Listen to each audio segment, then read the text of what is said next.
শওকত মোল্লাকে ঘিরে চোর চোর স্লোগান ভাঙড়ে। হ্যাঁ, এই মুহূর্তে ব্রেকিং নিউজ, শওকত মোল্লাকে ঘিরে চোর চোর স্লোগান ভাঙড়ে। আজকে ভাঙড়ে বিকালবেলা যখন ভোগালিতে ঢুকেছিল তখন সেখানকার মানুষজন তাকে রীতিমতো আটকে বিক্ষোভ দেখায়। তারপর তিনি যখন সেখান থেকে বেরিয়ে ফিরছিলেন তখন তার গাড়ি ঘিরে, তার গাড়িকে লক্ষ্য করে এলাকার জনগণ চোর চোর করে স্লোগান দেয়। হ্যাঁ, শওকত মোল্লা যিনি ভাঙড়ের দায়িত্ব রয়েছেন, সেই শওকত মোল্লাকে রীতিমতো চোর চোর করে স্লোগান দিচ্ছেন। সেই ভিডিও আপনাদেরকে দেখাবো।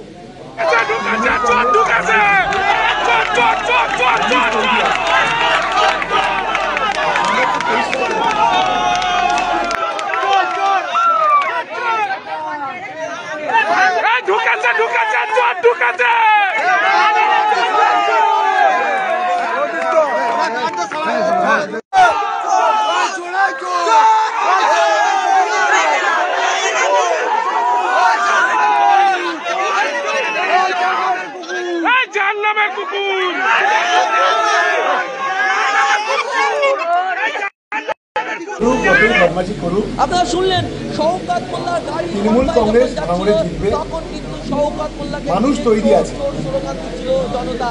আর আমরা পরিষ্কার করে আজকে বিকালবেলা যখন ভোগালিতে গেলেন যদি তোমরা ছোড়ো এবং বিরোধী দলের লোকজন তাকে রীতিমতো আমরা যেমন নোংরামি করতে চাই না, কেউ নোংরামি করুক, এটাও আমরা চাই। এই ধরনের কোনো ঘটনাই নেই, কয়েকটা পাগল ছাগল এসে ভেবু করছিল, তারা আস্তে আস্তে পরবর্তীতে আইএসএফ এর অভিযোগ যে পঞ্চায়েত অফিসে তৃণমূলের দলীয় মিটিং করছেন আপনি। তৃণমূল কংগ্রেস কোথায় মিটিং করবে, এতে ওদের পরীক্ষা দেবে না। এখানে কিছু বলার নেই। এখানে একটা কথা আমরা বলবো, যারা কাজ করতে পারে না তারা একটু বড় বড় কথা বলবে, আমরা ওইসব কথা কোনো গুরুত্ব দেই না। এটা একটা প্রশাসনিক জায়গা, এখানে কোনো রাজনৈতিক কোনো আলোচনা হয়নি।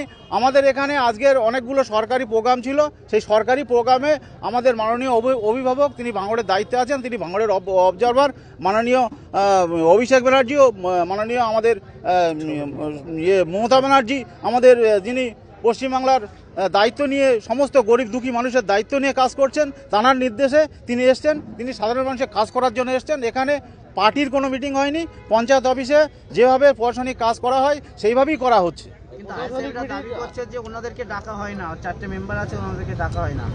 এটা তো ওরা বলবেই, কারণ ওরা তো কাজ করতে পারে না। পঞ্চায়েতে আমরা মেজরিটি পার্সেন্ট, ওরা এই বোর্ডটা তৃণমূল কংগ্রেসের, আমরা বেশিরভাগ সদস্য আমাদের এখানে। ওরা যদি পঞ্চায়েতে না আসে, ওরা যদি মানুষের কাজ করার মানসিকতা না থাকে, তাহলে ওদেরকে আমরা বাড়ি থেকে ডেকে নিয়ে পঞ্চায়েতে ওদের তো আসা উচিত, প্রধানের সঙ্গে যোগাযোগ করে। ওরা যদি মানুষের পরিষেবা দিতে না পারে, তার জন্য দায়ভার কি প্রধানের? আমাদের সরকার দায়ভার নেবে ওরা যদি কাজ করতে না পারে? আমাদের যে PWL এর যে ঘর দেওয়া, আমাদের মুখ্যমন্ত্রী যেটা ঘোষণা করেছিলেন, তিনি যেভাবে কথা দিয়েছেন সেইভাবে কাজ করছেন, যে ডিসেম্বরে টাকা দেবে, সেই ডিসেম্বরে ঘরগুলো যাতে সুষ্ঠুভাবে হয় সেই জন্যে আমরা PWL এর যেসব বেনিফিশিয়ারি তাদেরকে ডেকেছিলাম, তাদেরকে সচেতন করেছিলাম যে আপনাদের ঘর নেই, আপনারা সঠিকভাবে ঘর করবেন এবং আমরা সঠিকভাবে আমাদের সরকারিভাবে যে টাকাটা দেওয়ার কথা তহবিল থেকে আমরা সেই টাকাটা দেবো। আলোচনা এটাই, এছাড়া কোনো আলোচনা হয়নি। এখানে পার্টি ওরা বলছে যে এখানে পার্টি অফিসে পরিণত হয়েছে, ওরা পার্টি অফিসে পরিণত করার মানসিকতা ওদের আছে, আমাদের নেই, আমাদের গভর্নমেন্টেরও নেই। কিন্তু ওনারা দাবি করছে যে শওকত মোল্লাকে আপনারা ওখানে পার্টির মিটিং করাচ্ছেন, কিন্তু ওনাদেরকে ডাকা হচ্ছে না। ওরা তো বলবে, যারা কাজ করতে পারে না তারা তো বলবে, ওরা তো কোনো কাজ উন্নয়ন করতে পারে না। আজকে গরিব মানুষের মাথায় একটা ছাদের ব্যবস্থা করছে আমাদের সরকার, আমাদের গভর্নমেন্ট করছে, আমাদের পঞ্চায়েত করছে, তো ওদের তো বলার কিছু নেই। যেভাবে হোক শাসক দলকে অপদস্থ করা যায়, মমতা ব্যানার্জিকে কালিমালিপ্ত করা যায়, ওরা সেই কথা ভাবছে, ওরা তো মানুষের কথা ভাবে না। আপনার ওয়াইফ হচ্ছে প্রধান, কিন্তু আপনার ওয়াইফ পঞ্চায়েত অফিসে আসে না, আপনি সব মুহূর্তে কাজকাম করেন। একদম ভুল কথা। আমার ওয়াইফ, আমাদের পঞ্চায়েতের সিসি ক্যামেরা আছে, দেখলে বোঝা যাবে। এখানে আমাদের মাননীয় যে প্রধান সাহেব আছেন, তিনি কাজ করেন। আমি এই অঞ্চলের এসটি ছেলের সভাপতি।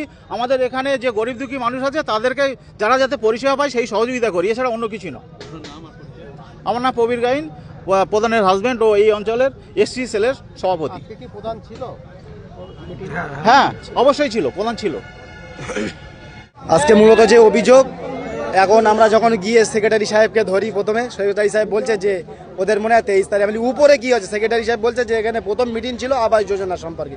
তা আমি আবাস যোজনা সম্পর্কে যখন মিটিং, তখন আমার মেম্বাররা জানে না কেন? বলে সেটা তো বলতে পারবো না, আমরা অনলাইনে দিয়েছিলাম। আমাদের উপরে কি চলছে? সরকার সাহেব রয়েছে, উপরে কি চলছে? বলে উপরে 23 তারিখের মিটিং যে আছে কাঁটাডাঙ্গা, সেই বিষয় আলোচনা চলছে। তাহলে এটা কি পঞ্চায়েতটাকে টিএমসির পার্টি অফিস বানাতে চাইছে ওরা? যদি টিএমসির পার্টি অফিস তাই বলুক না, তাহলে আমরাও যেতাম, দেখতাম কি মিটিং করছে ওর ভিতরে। খালতু এরকম বলে চলবে না। যদি থানাটাকে আপনারা ঘুঘুর ভাষা বানাচ্ছে, এবার পঞ্চায়েতটাকে বানাবে, তাই তো? পঞ্চায়েতের উপরে কোনোদিন কি আমি জনসাধারণের কাছে জানতে চাই পঞ্চায়েতে কি কোনো পার্টির মিটিং হওয়া উচিত? 23 তারিখের যে প্রস্তুতি সভা পঞ্চায়েতে করবে কেন? পাশে মাঠ ছিল, করিনি কেন? যদি ওর মিটিং করার এতই শখ ছিল, পাশে মাঠ ছিল, ও করিনি কেন? কারবেলার বড় মাঠ ছিল, করিনি কেন? তাহলে সেই হিসেবে তো আমাদেরকে ভুল বোঝানো হচ্ছে। তাহলে না, আমি এটাই জিজ্ঞাসা করছিলাম যে সেক্রেটারি সাহেবকে, তাহলে কি এই 3 বছর ধরে যা মাল চুরি করে জমা করে রেখেছিল, সেই টাকাটি কি আজকে নিতে এসেছিল? সেক্রেটারি সাহেব যখন হেসে ফেললো, ওই না কারিমুল, এরকম কোনো কথা নাই। তাহলে ওরা ডিক্লিয়ার করুক এটা পঞ্চায়েত কি পার্টি অফিস। যদি পার্টি অফিস হয় তাহলে পার্টি অফিস টিএমসির লোকে যাবে, জনসাধারণ কেউ যাবে না। আগে ওনাদের ক্লিয়ার করতে হবে যে এটা পঞ্চায়েত কি পার্টি অফিস। যদি পঞ্চায়েত হয়, পঞ্চায়েত সাধারণ মানুষ যাবে, আমাদের 4টে মেম্বার যাবে। যদি ওটা পার্টি অফিস হয়, তাহলে জনসাধারণ তারা ফায়সালা নেবে, ওই জায়গায় কেউ যাবে না। বিক্ষোভ আমরা আমাদের যেটা প্রোটেস্ট করার দরকার, আমরা সেইভাবে প্রোটেস্ট করেছি ওদের বিরুদ্ধে। এবার ভিতরে কে আটকে ছিল আমাদের বলার দরকার নেই। আমাদের যেটা প্রোটেস্ট করার দরকার ছিল সেক্রেটারির বিরুদ্ধে আমরা করে দিয়েছি। সেই টাইমটাই ওরা কি করে আমাদের দিয়ে কাজ করে নেয়। আজকে আমি গিয়েছিলাম, আমার মেম্বার ছিল, আমি সেক্রেটারিকে বললাম যে আমাদের যে এই যে মিটিংটা হচ্ছে এটা কিসের মিটিং? সেক্রেটারি বলল আবাস যোজনার মিটিং। প্রথম বলল আবাস যোজনার মিটিং। তারপরে যখন আমরা বললাম আবাস যোজনার মিটিং কি শুধু টিএমসির লোকই করবে, আইএসএফের লোক করতে পারবে না? তখন বললো তখন আমি জানি না, ওটা যা জানে প্রধান জানে। আমরা সেক্রেটারিকে বলে এসছি, সেক্রেটারি এর হিসেব দেবে। আর ওই পঞ্চায়েতের যে মেন উদ্যোক্তা সেক্রেটারি, তো আমরা সেক্রেটারির কাছ থেকে আমরা এটা এর বুঝে নেব। আর যদি ক্যানিং পূর্ব থেকে এসে এখানে যদি মিটিং করে যেতে পারে, আমাদের এখানে এই বুথে রিজাউল গাজী আমাদের ভাই এখানে শহীদ হয়েছে, এখান থেকে যদি ও যদি মিটিং করে চলে যেতে পারে, দ্বিতীয় দিন পঞ্চায়েতে কি অবস্থা হবে জনগণই বলবে। আমরা বিক্ষোভ দেখিয়েছি, আমাদের কাজ দিচ্ছে না। যে পঞ্চায়েতে দুর্নীতি হচ্ছে, এই দুর্নীতিটা আমরা বন্ধ করতে চাই। কি দুর্নীতি হয়েছে? সমস্ত রকম। আমাদের তো কোনো রকমের ডাকাই হয়নি, ওদের পছন্দ মতো লোক। তাও ভোগালী 1-এর হলে হয়, ভোগালী 2, শানপুকুর, তারপরে বারজুলি, সমস্ত লোক এসে 3 তলায় শওকত মোল্লা মিটিং করে। আমার নাম রাকেশ ইসলাম, আমি 199 বুথের পঞ্চায়েত সদস্য।